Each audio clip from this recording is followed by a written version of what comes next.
January 7th, 1943, New York City is gripped by the freezing depths of World War II. Inside the imposing Hotel New Yorker, on the 33rd floor, a Do Not Disturb sign has hung on the door of room 3327 for 3 days. Finally, a maid ignores it. Inside, she finds the body of an 86-year-old man.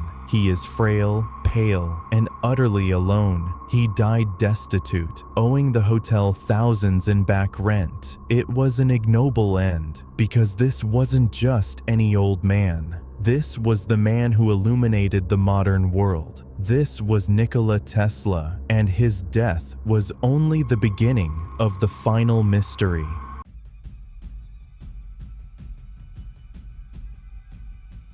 To understand the tragedy of his death, we must remember the height of his life. Decades earlier, Tesla was the closest thing reality had to a wizard. He didn't just invent, he discovered fundamental truths of the universe. He gave us the alternating current induction motor, the very heartbeat of the second industrial revolution.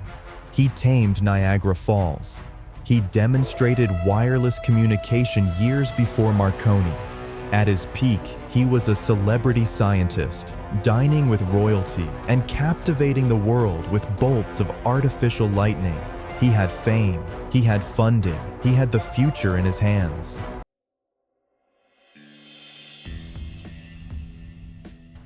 But genius does not guarantee business sense. Tesla was a visionary, not a capitalist. His war of currents against Thomas Edison was brutal, and although Tesla's AC technology won, he signed away royalties that would have made him the world's first billionaire to save Westinghouse. Then came the crushing blow, Wardenclyffe. His dream of a global wireless power transmission tower on Long Island. When financier J.P. Morgan realized Tesla meant to provide free energy rather than just radio communication, the funding vanished. The tower was scrapped for debts. It was the turning point, the beginning of the long, slow slide into obscurity.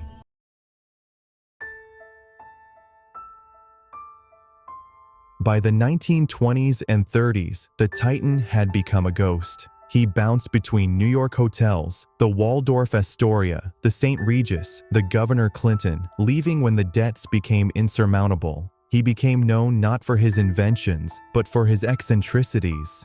His obsessive-compulsive disorders worsened. He despised pearls and round objects. But his most famous companions were the pigeons of Bryant Park. He fed them religiously, even nursing injured ones in his hotel rooms. He claimed a psychic connection with one specific white pigeon, stating that when she died, the light went out of his life.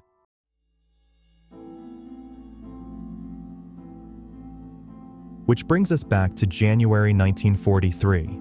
World War II is raging.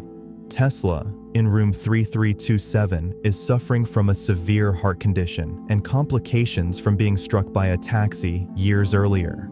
On January 7th, alone in his room, coronary thrombosis stops his heart. He is found by a maid. His nephew, Sava Kosanovich, is notified. The medical examiner places the time of death sometime on January 7th. The man who invented the 20th century died with little more than his clothes, his pigeons, and trunks full of technical papers.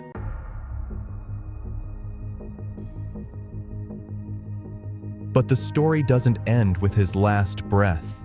It gets complicated.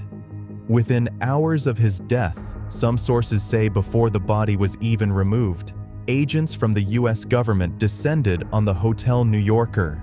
The FBI, operating under the Office of Alien Property Custodian, seized every document, blueprint, and notebook.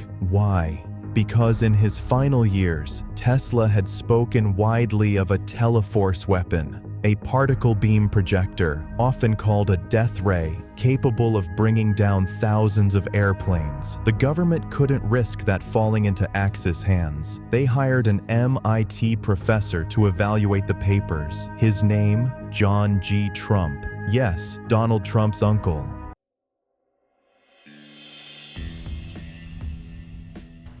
John G. Trump officially reported that Tesla's papers contained no new sound, workable principles.